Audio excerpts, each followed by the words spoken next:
UFC great and NFL stud, Frostee Rucker. The Trojans back in front. And LAFB founder Ryan Dyrud on the Bleav Podcast Network and LAFBnetwork.com. This is your destination for Los Angeles football.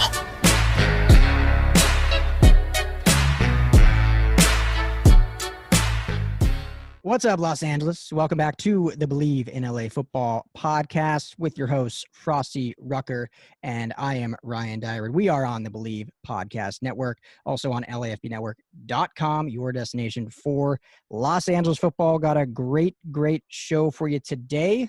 Frostee, what's going on, man? Yeah, man, not too much. Just trying to stay out the heat, man. It's starting to heat up outside. You know, it was so nice beginning of this week and like the high 70s all week, and then now we're getting back to the hundreds. Yeah, it's coming. It's coming. And hopefully it'll cool down after that. I don't even know what month we're in. September. Yeah, we got football soon. So it's always funny. And you know this growing up here and playing football here. Everyone talks about the fall football weather. We never really get that in Los Angeles. You don't get the fall football weather. No, you don't get the September. breeze and all that. Yeah, you don't get that. Yeah. Our hottest months are like September and October half the time. But true. I remember. Yeah. Anyway, got a great show. Dr. Nima Mehran is going to come on, one of Frostee's old buddies, but he's been all around sports, had some time with the Lakers and among other teams. We have him on to break down some of the injuries we've seen, unfortunately, the meniscus tear of Derwin James and Travin Howard. So we'll have him on, plus tell some cool stories. Has a little Kobe story for those Laker fans out there. So stay tuned for that. But first, Frostee, tomorrow, Saturday, is an unfortunate day for not only organizations, but mainly these players, especially during a COVID season with no preseason. It's the roster cut day as these teams get down to 53 guys. First off, let me ask you this, because I think you played through both. The NFL used to be a few more years ago where it was segmented, right? Like you start with 90 guys, you do like 10 cuts by first week of preseason. I can't remember the numbers, I'm making them up, but it was segmented. And they went to it basically everyone can stay, and you cut everyone in the final day. So first question to you, what did you prefer as a player? I mean, you were probably always pretty safe, but what did you Man, that's funny you said that. No, so one thing that, you know, being a player, being in the locker room during that time, it's a terrible day, right? Mm-hmm. You got a few years back, old CBA, I would say, where they kept a lot of guys to the last game, but you said a preseason game. Mm-hmm. This year, there's no preseason games. So, you know, sometimes you don't want your starters or backups, even backups that are going to make the team, play in that last game.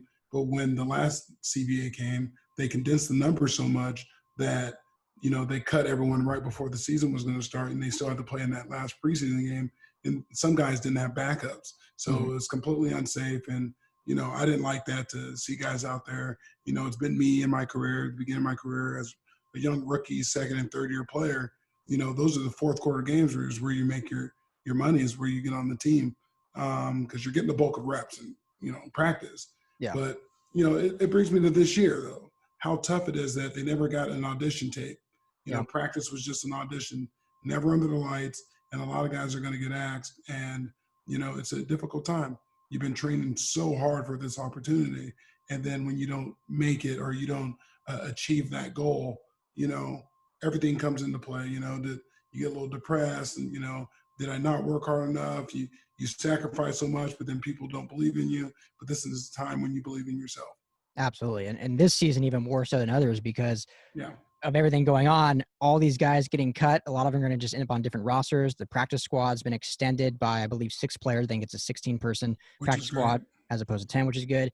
But then all season, there's going to be guys going on the IR with this COVID list, or not the IR necessarily, but this COVID list, which is a 3-week list. There's going to be a lot of players kind of that can be picked up. So you got to stay ready. How do you stay mentally, again, not really that you had to go through this, but I'm sure you had friends, had buddies do it. How do you stay mentally focused when you do have arguably one of the worst days in your career getting cut? Yeah, and that's the hardest part. I've been cut one time in my life, and it happened in the off season in Cleveland when I signed a big 5-year contract. And it's a tough thing to swallow because usually you're the best on your team. You've always been. You've never been denied access to playing, right?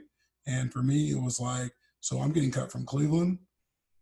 And like that really says a lot about my game. If you know we didn't even win a lot of games, you know, so it's a humbling experience. If anything, hopefully you got a good family and support around you to get you through it, and you know seek counsel. But just keep working.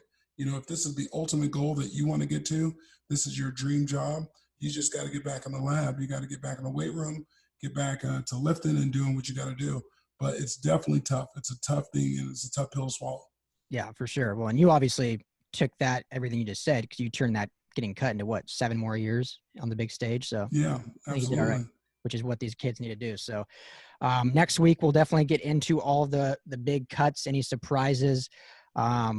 Announced today, the Rams did select their kicker. I know we were talking kickers a little bit. Sam Sloman. Right. Yeah, the 7th round pick is the guy that made the cut. I know a lot of fans not pumped on that because he actually, in their kicking competitions, he the worst out of the 3. But usually when you spend draft capital on a guy, you end up sticking on to him, and he's younger and stuff like that. So Sam Sloman will be the Rams kicker. But yeah, Frostee, next week we'll get into all the big cuts, any surprise moves, and we can talk more about what that will look like. So absolutely, we'll be gearing up for the NFL's kickoff weekend. That's right. Sunday, Chargers in the afternoon, and the Rams on Sunday Night Football hosting the Cowboys. I can't believe we're a week away. Double header. So are we going to just be on all day? What are we doing? Yeah, I think so. We got to be. Do we have a beer sponsor? We're working on one. We should have it. We should legit have it by game day.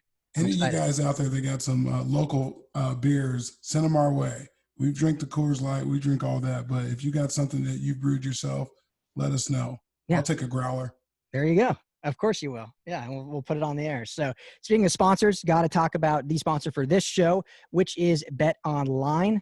Got the playoffs going on with NBA, NHL, and we got the MLB coming up on the playoffs. NFL, as we just mentioned, is starting as a week. So make sure to take full advantage of sports being back and get in on the action with hundreds of odds, features, and props to let you bet on. There's always the online casino if for some reason you don't want to bet on sports. So head to betonline.ag today and sign up to receive your welcome bonus on your first deposit. Again, that's betonline.ag and sign up today. So, Frost, without further ado, unless you got something else to add, I think we can just get into this interview with the great doctor, the good doctor. Yeah, let's get it on. Let's bring Dr. Nima Mehran onto the show. Well, today we got a special guest, one of my dear friends, Dr. Nima Mehran, and he's come to join us today to talk about a few injuries. Great guy. Doc, what's going on, man? What's good with you, brother? It's great seeing your face again, Frost. Always, man, always. So, Ryan, you can chime in anytime you want. He's a good friend. He's normal. Don't let the doctor part fool you. Smarter than me, that's for sure. Much smarter than me. Probably doubtful. Nima, I was a recreation and leisure studies major, so you're for sure a lot smarter than me. I had the Van Wilder degree. So, Frost, go ahead. Lead us off. Doc, I'm going to jump right into this. We got 2 major injuries in LA that affect both our teams that we cover. We got Derwin James that we cover for the Los Angeles Chargers with a meniscus tear, and we got Travin Howard for the Rams with the exact same injury. So probably easy for you to break down. But yeah, I'm curious just right off the bat for people that don't know, really, I'm not a doctor, I don't really know either. What even is a meniscus tear? I know it's in the knee, but just if you can go into what that actual injury is, and then we can talk after about the repair and how to actually, the comeback for these players. Absolutely. So the meniscus is the cushion in between our knee, in between our thigh bone, the femur, and our shin bone, the tibia. That cushion is basically a shock absorber. It prevents any kind of stress loading on one point. It distributes the stress. So by having a good solid cushion, it decreases your risk of having, progressive arthritis and damage to your cartilage. If you lose that cushion and it's not doing that shock absorption anymore, you can get a breakdown of your cartilage and degenerative changes in your knee, meaning the cartilage, being ruined and developing arthritis. That cushion, normally there's 2 of them. There's one on the medial side, on the inner side of the knee, and one on the lateral side, on the outer side of the knee. So everybody has 2 cushions in each knee, so 4 total cushions. And the basic idea is that if someone does have a tear, we have 2 options. We can either repair it or do a partial meniscectomy if they require surgery. A lot of meniscus tears generally don't require any surgery at all. So which ones do require surgery, right? That's the main question. The ones that require surgery are ones that either cause mechanical symptoms, such as locking or catching. So that's when the meniscus tears enough to even shift in between your thigh bone and your shin bone, and it gets stuck. So when the knee tries to straighten, that meniscus shifts and it gets stuck between the joint, and a person can't actually straighten their knee as much as the other side. And that's problematic because if they have that mechanical symptom, too painful to play. They're going to miss time, and they actually don't have as much normal range of motion. So that requires surgery. Yeah. Doc, I got a question for you. So obviously I've been in an NFL locker room, and I've, been around lots of friends that have come into that same injury with a meniscus, and they do say that it locks or whatnot.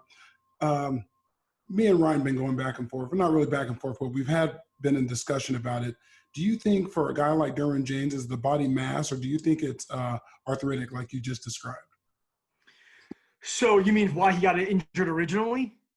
Correct. We weren't there. We don't know the play. You can get injured anyway. But is he too big maybe for those shock absorbers like you were saying? So that's a very fair point. So basically the knee sees 5 to 10 times your body weight. So when you're jumping, it's closer to that 10. When you're walking, it's closer to 5. So let's say he's 50 pounds over his ideal body weight. Well, that's 250 to 500 extra pounds of weight on that knee joint. So his weight is going to drastically impact how easy it is for him to tear it because his knee's not used to that kind of weight or force. And so the bigger problem is let's say he actually has surgery and he has to have a partial meniscectomy and they remove a part of it because it's not a repairable injury. Well, now he has less meniscus. And with that same weight, he's going to have greater degenerative changes and arthritic changes in the future because he has less protection for that same amount of weight.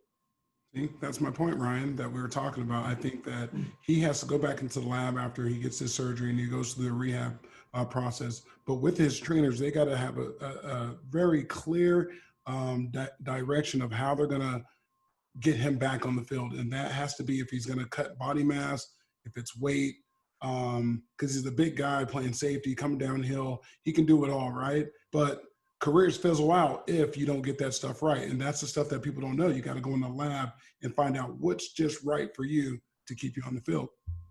Yeah, exactly. And Doc, you kind of already answered it, but just to kind of reiterate this injury specifically, and then, I don't know anything about injuries to send, but you hear like Tommy John surgery in baseball. A lot of those guys that get that, at least they say, I could be wrong, but they say they almost come back stronger after that repair because the throwing motion, it almost benefits them.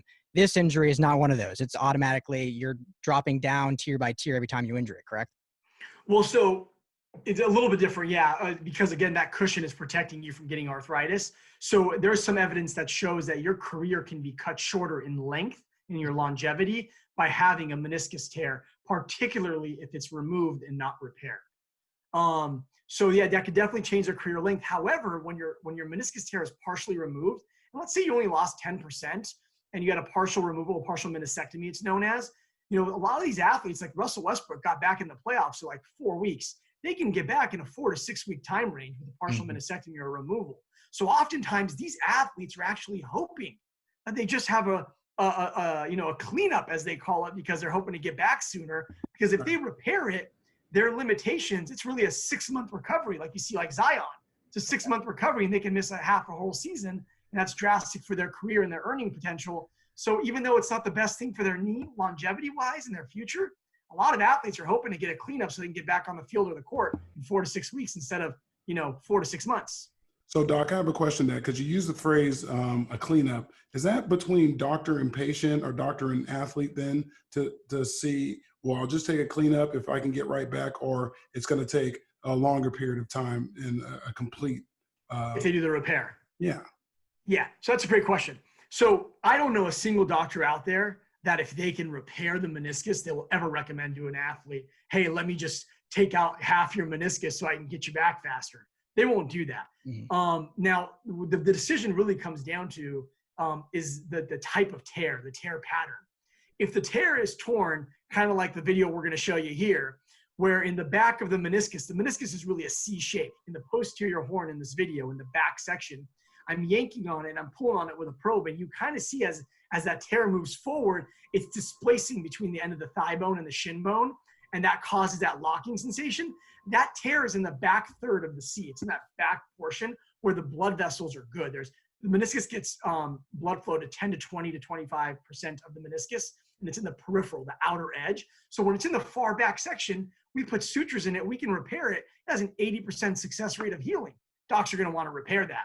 They just say, hey, sit out this half season, or take the 6-month recovery. Let's get you back because you're going to have many more seasons in the future. But if it's not in that outer third and it's on the inner part of the third, like on this video that we're going to show here, and it's a radial tear going perpendicular to the body of the meniscus. Now that type of tear, you just got to clean up the edges, because what the problem is you really can't repair it, or the repair isn't successful. And so in that case, the tear pattern says, hey, do a partial meniscectomy, and he luckily will have a quicker recovery. But the tear pattern defines the surgery. That's crazy. And we'll get into more of your background so all of our listeners know exactly how much you've done in this field. But I'm curious, and don't have to divulge names or anything, but have you ever had an organization or someone higher ups making, like a team's making a playoff run and saying, hey, we just need this guy back. It's probably better longevity to do this, but hey, we just want him on the court, on the field. Have you ever had anyone come to you, or no, everyone's been pretty like whatever's best for the athlete is what we want?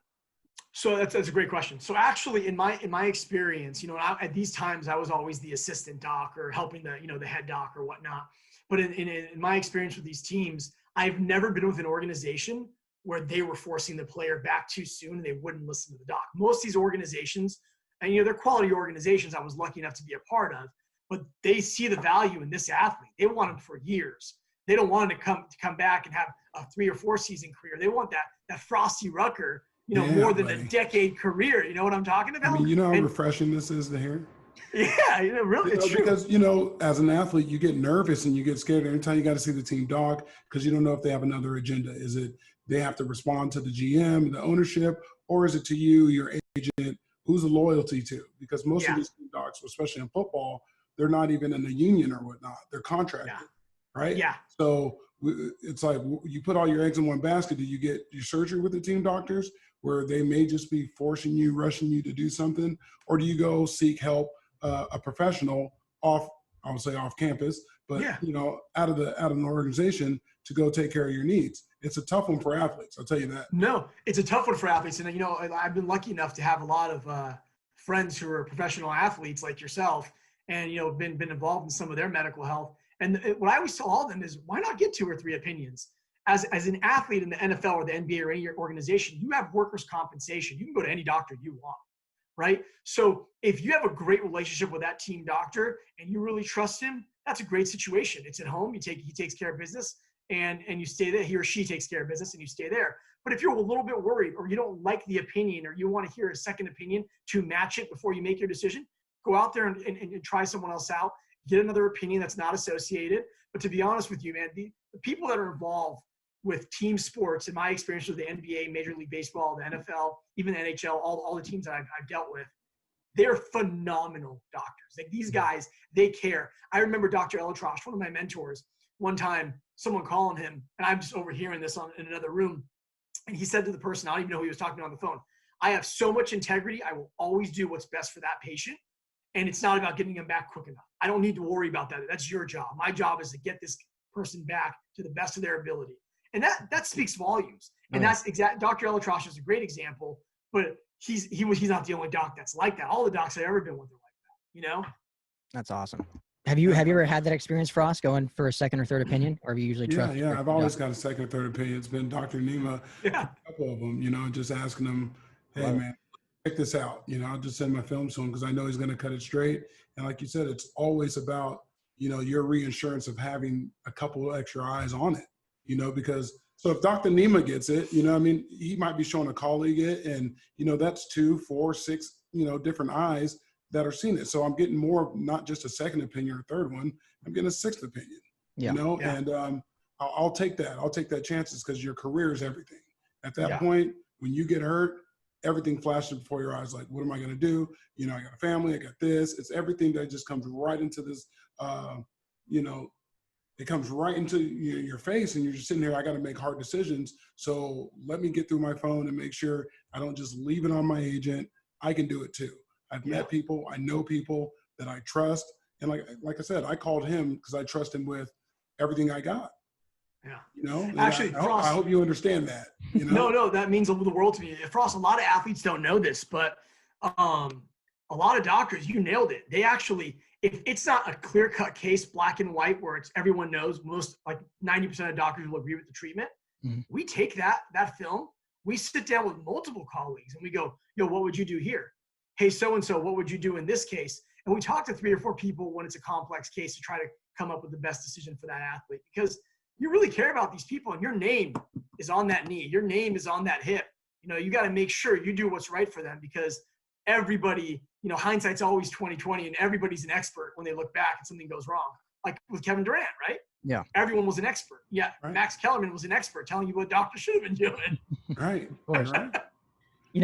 It really is refreshing, though, Frostee said it, to hear that in the sports world, and not to get too personal, but like my daughter had heart surgery this week, and there was some complications after the surgery. And so they, for the last 2 days we were at Children's Hospital, and they've actually not outsourced, but called other doctors from all over to get second opinions, third opinions, fourth opinions about what to do about these complications. And so they did that. And you expect that when you're, a civilian, you hear as a civilian, as a fan, some of these athlete stories and, the whole thing with concussions and whether people are ignoring it. So it's good to hear that the sports world is still similar. Like, hey, we're caring about the patient, what's best for them. This isn't about just their contract or the owner's dollars. We want to put this person's, not only their career, but their life moving forward the best possible. So it's good hearing that. Love it. Actually, when something goes wrong, it's not because people didn't care or didn't try their tail off to make it perfect. It's just because we're human. And the bottom line is, at the end of the day, we're going to keep making mistakes and learning from it, and medicine's going to keep improving over decades. Think about where we are now from where we were 100 years ago, right? It's unreal what you guys said it. He said it, and I'm a true testament to that, because I've been through some stuff, and you really have to trust and let these guys be professional, and you also have to let them be human, because you might not get you might not bounce back the way they said, 4 to 6 weeks, right? It may take you a little longer. You may recover a different way, different speed. Different treatments didn't work for you as they work for their last 50 people they've treated. So they have to come back, give you a new ingredients and stuff to make your meal the right way. And I'm fortunate that for the most part of my career, I've had great guidance when it came to, my health. That's awesome. Yeah. Dr. Nima, last thing on this meniscus, and I'd love to hear about your background and history, and you and Frost can go back and forth and tell stories and stuff. But just for our listeners out there to feel good about Derwin and Travin Howard after this. So last thing, with this meniscus tear, with the full repair that for sure Derwin did, he already had surgery. He's out for the full season, 6 months, as you kind of alluded to. Is this an injury? Because he's starting to get that moniker, unfortunately, injury prone, as a lot of athletes get. But in your opinion, not knowing the case at all, but is this an injury he can come back from and still be fully productive and play at an all-pro level if he puts in the work in the offseason? Yeah, I don't know for sure if he had the repair or the partial meniscectomy. I think we don't know that 100%. But there's the good data in terms of when we've looked back at athletes through internet data, where we kind of track all the athletes and what injuries they've had in the NFL and the NBA, that they actually come back after meniscus injuries and have similar success rates to prior to their meniscus injury in terms of their performance stats. So that's all we can do. Now, is that data truly great? No, because they may have also had, 19, 20, 21, 22, 23. Some of these guys could just be getting stronger and faster also, which may be helping them out. We don't know for sure. So, but we don't have access to all their actual the NFL data to say, hey, before and after for the last 20 years, we watched athletes and we measured them before they got injured, and we were measuring them after. Have that kind of data. We just have this retrospective data when we go on the internet. Because on the internet we know everybody who has had a meniscus tear. We can find that information out, and then we just compare their stats before and after the surgery. We see that in those type of studies, that the majority of athletes have similar.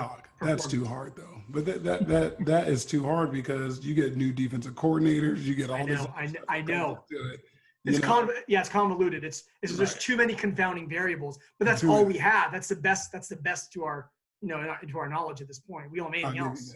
I'll give you that part. But I was just sitting there like, that is too tough to judge a player off post and injury and whatnot, just because of simple facts. You get coaches changing, you got playtime incentives that keep you off the field. There's so many variables, like you said. If you just look at age, strength, and speed, you can think about what Frostee Rucker was at 19 to what Frostee Rucker was at 25. I remember one time Frostee and I were having lunch at South Coast Plaza, and this was a time when everybody in the world was talking about could USC football beat Miami, because USC was so dominant. And I turned to Frost, and it was on ESPN. And I go, Frost, be honest with me. can you guys beat Miami? You think you guys are pretty good? And he goes, Nima, are you serious? Those are grown ass men. They have man strength. So and it's true.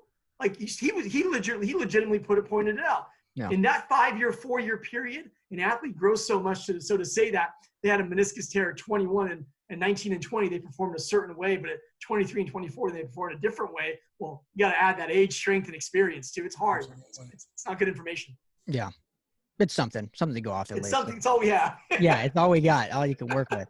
So Frost, I think what you said it best though. I think, well, I mean, Derwin knows his body better, but lose a little weight, maybe trim down a little bit. Get back in the lab and figure out, okay, if I have too much body mass or, weight or whatnot, muscle, maybe I have to trim here, run a little bit more, eat a little bit more, hydrate a little bit. I don't know what it is, but he's got to figure it out because injuries like that, like you said, he can come back from. But the true testament is going to be, what did you do to do something different? That's what they're going to want to know. Obviously, you're going to run and live and jump, but what treatments did you do? Did you start working on your getting more stretched and yoga and acupuncture? What are you doing that's different that you didn't do before to loosen up yourself a little bit more? So, and some just dumb luck too, unfortunately. Sports. Yeah, and he's an all pro, so he's got all access to everything, and I'm sure the support behind the team behind him, he should be fine. Yeah. Absolutely. So, Frost, I'm curious, how'd you guys meet? I'd love to hear about your story and Dr. Nima, a little bit about your history. So me and Doc were actually colleagues and friends at USC. Colleagues at USC? We were colleagues. We're colleagues. Not all professional. We're grown now. So. Yeah. He's right. We're colleagues. Right. So shooters at the bar. Go ahead. And I met a couple of those guys there. They become, lifelong friends with me. That's pretty much it. We hung out for like 3 straight years, pretty much seen them like every day of college. And, we weren't in the same classes, obviously, but, we were always around the same area, same common spaces and social circles. There's the word. Yeah. And, you know what I mean? And we hung out a lot and we just grown, our friendship's grown over the years. And, as his career has taken off and he's been in, disclaimer, he worked for the Lakers for a little bit, right? Or you do? Yeah, I did. Not anymore. Yeah. So he did for a little bit. And as his career just kept going, mine kept going, and we just kept, collaborating and talking. And anytime something would come up and, I didn't feel right, I would send films to him as well as, other famous doctors out there. But I'd rather have his eyes on them too, just because I know he cares about me from the root of me. We go back. We're Trojans. Love it. 100%. Trojan family. That lives strong. Absolutely. I'm jealous. Frost, you didn't have any anatomy classes as a soc major? Nope. That was the graduate program. So, Doc, how'd you get into medicine? is it family business or is it just something that fascinated you and got into it at USC? No, actually, nobody in my family is a doctor. Frost is going to laugh. If you would ask me from the ages of 7 to probably even 21, you had to convince me I still wasn't going to the NBA. Same. Right, Frost? True statement. Always laced up, ready to go. We're ready to play ball. But so my whole thing was, if I can't be a pro basketball player, what's the second best thing is taking care of pro athletes, getting them second chances. And so I always wanted to be a doc, a sports medicine doc. And then went to med school in Chicago and then did residency in Michigan, in Detroit, and then came back to Curl and Job. And that's where I did my sports fellowship training. And now I'm in LA and just still doing sports medicine stuff, man. So I love it. That's great. It's such a hard profession and takes so much dedication to do and be good at. And you've worked for a number of different teams, right? I'm looking at your Instagram. You got Lakers, Kings, Dodgers, SC. Is that the gamut, or you got more than that even? No. So that's all with Curl and Job, right? So that's the way it works with medicine is you get involved with the right mentors, and that's where you do your training, and that's what opens those doors up. And so when I was at Curl and Job, that's the mecca of sports medicine, and they really Dr. Elatrosh, Dr. Lombardo, Karazi, these guys, the Lakers team docs, the Dodgers, the Kings, Dr. Kavitny, those were all my mentors. So I spent 2015 and 16 with them doing that stuff, and that's what opens those doors. That's great. Yeah. Phenomenal, man. Just phenomenal, piece of work. So obviously we're Laker fans. I see the jersey behind you. Yeah. Right now I do have a Black Panther shirt on, but usually it's something Lakers. Kobe, obviously, rest in peace. We were all missing Kobe. Any stories, anything like that? Any quote that he ever gave you? You ever sit down and have a one-on-one with you? Anything you share with our followers? Yeah, man. So actually my experiences with Kobe, I had 5 or 6 experiences with him that were more personal. And the reason was before games, we had to be at work an hour early. And as Frostee knows, when you go to USC and you're in LA, you're not very starstruck. Like there aren't very many people that make me starstruck. But Kobe, the first time I went into the locker room, I was starstruck. That was Kobe Bryant. There's a handful of people that can do that to me. And I basically were supposed to show up an hour early. When I got off work, I was there 2.5 hours early. Because if I have a chance to be in that training room and get more exposure to Kobe Bryant, I was going to take that opportunity. So I would go to the training room early and I talked with Gary Vitti and Kobe Bryant. And basically, I got the opportunity to listen to all the stories that Kobe would tell about different athletes and his experiences and the jokes and all the inside jokes. I was a part of all that. What blew me away about Kobe was a lot of athletes. You hear these rumors that Kobe's not coachable, or Kobe's not easy to play with, and things like that. And I started to believe that because I had friends that were maybe that had experiences playing with Kobe and saying he's hard to play with. And so I thought to myself, wow, this guy maybe he's kind of a jerk to other players. That's what I actually started thinking too. So when I met him, I was kind of going in there, keep my eyes open, trying to figure out what's really going on. Is Kobe a nice guy or a mean guy?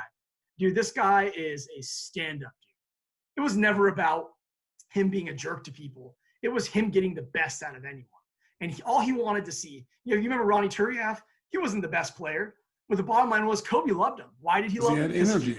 110% all the time. Mm-hmm. Kobe didn't care if you missed your jump shots or missed your layups. He didn't care about any of that. He just cared that you were always trying to better yourself. You were going to dedicate yourself to your craft no matter what it was. It was me being a doctor, to the therapist being a therapist, Ruck being a football player, or him being a basketball player. You wanted to know you were going to go out there and you were going to give it everything, and you were going to give 110% of your effort, and you weren't ever going to give in. And if you fought like that, he respected you and he loved you. But if you didn't want to learn, if you didn't want to read, if you didn't want to get better, if you weren't smart, and if you didn't try, he had no interest in getting to know you, and he wanted you gone. He just didn't want to deal with that. He couldn't understand you. And when I saw that side of him by the way he talked to others and the way he treated others, and I saw how he treated me and got to know me as a doctor, and the encouragement he gave me or other people around him, the way he was with Gary Vitti. Gary Vitti was his best friend. And that was because Gary Vitti was a smart guy who was energetic and in it. And when I saw that stuff, I was like, dude, this dude is just for real. He's misunderstood. Yeah, people don't get him. Yeah. There's a lot of people they can't keep up with that tempo, and we all know about Mamba mentality. And, like I said, when he passed, that crushed a whole nation of people. Obviously, everyone that grew up with him in Southern California, like myself. Obviously, we were in school during, when they were making their run and we were making ours, and we were the hottest thing since, French toast. I like French toast. Yeah, French toast is good. it is good, certain times. But it just to be in that environment, I've never been around him, and I know you have the opportunity to do that. That's why I really asked, and I wanted you to bless our followers with that. Just we're a LA football based show, but Kobe's greatness need to be sprinkled in our still LA. It's still LA. Yeah, it's still LA, and they they're Kobe, rest in peace. That's all I can say. And as corny as it is, Frost, I was a kid when I got into that locker room who had a dream of being a team doctor with the Lakers one day. And I was an assistant, I was a fellow, and I go in there and to meet him and to see him and realize what he really was and how he behaved. And, I was at a Kings game with one of my best friends. He was in town and I was covering the Kings game. Kobe was 2 or 3 sections over. And he saw me. My friend goes, would he even know you or recognize you? I'm like, yeah, he'd recognize me. I go, he just calls me Doc, so he probably doesn't even know my name. And my buddy goes, you think he'll say hi? Well, Kobe sees me, he waves, and then we actually ended up being in the tunnel together. He calls me over to introduce me to his wife at the time, your wife, Vanessa. And then introduces himself to my buddy, shakes his hand and gives me like a hug, puts his arm around me. And I was like, damn, what a real dude to take the time to say hello to me like that, make me look good in front of my friend. Right. It was a real loved him for it, man. Just a stand-up dude, man. Stand-up dude. That's what it's all about. When you're an athlete, you get that status, but when you can be humble because especially he respected you because of the way you went around your craft, and that's what made, him really notice you, and that's why you were around, and he embraced you like that, and that says a lot, man. Yeah, I appreciate Proud that. of you, man. I'm proud of you. Well, I'm proud of you, man. You were a legend. You knew Kobe. I'm proud of you. You mean I met Kobe? Can't say I knew him, right? I mean, you got a hug. He knew you, apparently. He knew you. Got a couple handshakes. I'll take it there. I would take a point in the crowd. Like, yeah, I would take that away. too. I'd You're be my happy boy. with that. That one of those. I love it. I love it. Well, Doc, what are you up to now? Are you still at a different organization now, or what are you doing? No teams now. Just doing my thing, doing sports medicine, taking care of all the athletes that I see, high school, college, some of these semi-pro athletes, whoever comes into the kind of the clinic, Yeah. And then just kind of see where it goes. You never know where it's going to go or where life's going to take me, and just blessed to do what I do, man. Every time you guys kind of, when you talked about your daughter, it really made me think about this. Something I want to say about docs is we're so lucky when we have a good outcome and a good experience, and the patients or athletes do well. But I don't know the names of every athlete that I've ever operated on that's doing great now where they are. I don't know them all. Mm-hmm. But I know the name of every single athlete who's had a complication, every single patient who's had a complication. I've lost hours of sleep over them because we care so much about that stuff. So just know that there's a lot of doctors out there that are thinking about your daughter every single night. They can't sleep because of her. So I wish her the best, man. I appreciate that. Yeah. It's good hearing Zed, and you guys are heroes, man. I love it. I mean, we've been in and out of hospitals since she was born in March. She was diagnosed when she was still in the womb. So since January. So we basically lived at the hospital during a pandemic for other reasons, but you guys are all heroes of what you do and what they've done for her and what you've done for countless athletes, letting them continue to live their dream and their career. So thank you. And thank you for coming on and sharing some insight, because it's fascinating to me. Something I could never do, but I love it. Anytime, Appreciate you, Nima. Yeah. Anytime, Ruck. I'd do anything for you. I know. Likewise, man. Last question for me, and then we'll let you go. I don't know if Frost has anything else, but this is more just out of curiosity. Watching those little clips you sent us, and we have them on the video there. How long did it take you, or were you from the beginning where you weren't like squeamish going into someone's bone? And I just see that, and I'm like, oh, how can anyone actually do that? Was that always normal for you, or did it take some time to really get used to it? What's the gut check? What did that happen? Yeah. Actually, secret, just so you know, I hate needles. I can barely have my blood drawn. Oh, man, of course. But you can do all that. No, I'm totally get nervous about that stuff. And, when we go to anatomy the first week of med school, consistently, probably any med school across the country, at least one kid falls. One kid passes out and faints. I believe it. I was always a little bit weirded out by blood and all that stuff, the guts, that kind of stuff. But over time, and you just exposure, you flood it, you flood it out, man. You just got to stick with it. Performing, and now it's performing. It's just rising above. Love it. Well, good. Well, hey, man. I'm proud of you stopping by. I know this is LA Football Podcast, but you touched on Kobe, you touched on some greatness, and thank you for blessing us with your presence today, Doc. Dude, anytime you want me, I'm here, boys. Yeah, you heard him, Ryan. That's right. Well, you're going to be our resident doctor on the show, so I appreciate it. I'm cool with that. Just let them listen to my voice. Don't show them this ugly mug. Nope. You look great. Yeah. Well, hey, man, I appreciate you. Thank you so much. It's been great meeting you. All right, guys. Talk to you soon. It's always good to get a doctor on here, or someone that is very familiar. I told you offline that, Doc was really normal and a cool guy. And I hope he proved that to you today. Dude, awesome guy. Take nothing at all away from the doctors that I've usually been around, but they're kind of socially awkward. They're like, they can't really talk to you at all. Like when me and my wife meet with them, it's like, they like say something super scientific and then just like pause. I'm like, am I supposed to answer you or what? And he's, this guy you just can sit down and have a beer with, talk about anything. Yeah. I mean, he's great, man. We went to college, like I said, and we're good friends, man, for many years. And our friendship just kept growing, and he just kept doing great things. And he's with the Lakers and the Kings and doing all this great stuff. And I'm just fortunate that we can get him on. Absolutely. So hopefully that'll be our resident doctor, Dr. Nima Mehran. Since, I got the last name right. But yeah, a lot of fun. So hopefully we won't have to report on too many injuries this season, but if we do, we'll get Doc back on to break it down for us. What's up, LA football fans? Thanks for tuning in to another edition of the LA Football Podcast on the Bleav Podcast Network. Hope you enjoyed that episode with myself and, of course, Frostee Rucker. Great guest, Dr. Nima Mehran. Had a blast talking to him and getting a little inside look of what goes into repairing some of these injuries. Hope it was informative for you, and we'll make sure to have him back, as we said. But make sure to subscribe to the show wherever you listen to podcasts. We are everywhere you listen. Also on video on YouTube, Instagram, and Facebook. So check that out. Subscribe. Hit us up Love to hear from you. I'm on Twitter at Ryan Dyrud, LAFB. The main account is LAFB Network. Or you can hit Frostee at The Organic Frost on all social channels, or email him at frosteepodcast@yahoo.com. Hope everyone has a fantastic weekend. We'll be getting into roster cuts next week. All of those are finalized for the Rams and Chargers, so Frost and I will break that down. Along with our second episode of the week, we'll be getting into our previews for the Chargers, Bengals, and Rams, Cowboys, as football is finally back. It is upon us. We will have live football less than a week from the time you are listening to my voice right now. Can't wait. Thanks so much. Stay healthy, stay safe. We'll talk to you guys in a few days.